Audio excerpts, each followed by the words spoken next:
or you want to free up something for somebody else so God can free it up for you. See, God will always raise up an emancipator, not just so they can emancipate to free up their house.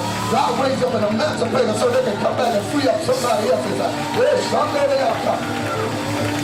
When you study history, the great Abraham Lincoln, the president, he didn't need to be emancipated. He was already president. But he became the great emancipator because he wanted to free some other folks that was enslaved. And I wish I had some of them. See, what makes you an emancipator, it don't even revolve and resolve with you because you've already moved on. But what happens because you can't get rest and peace because you see somebody else still down in the valley trying to get home. You see somebody else still in the gutter. You see somebody else still struggling.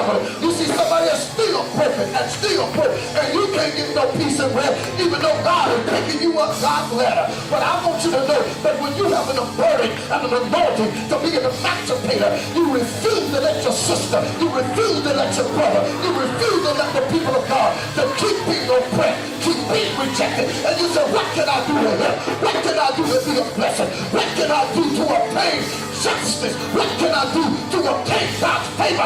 What can I do to obtain God's grace? That I may help the people of God to come out of the place of Egypt, to come out of the place of brokenness, unemployment, and struggling in poverty. I wish I had somebody here that we are here not to just break the stronghold over your life. We are here to break the stronghold over your generation.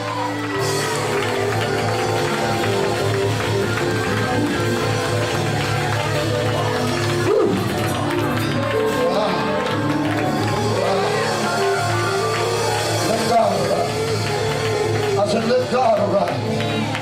Let thy enemies be scattered. I said, let God arise. And let thy enemies be scattered. When your enemies come in like a flood, the Lord himself will raise up a standard against them.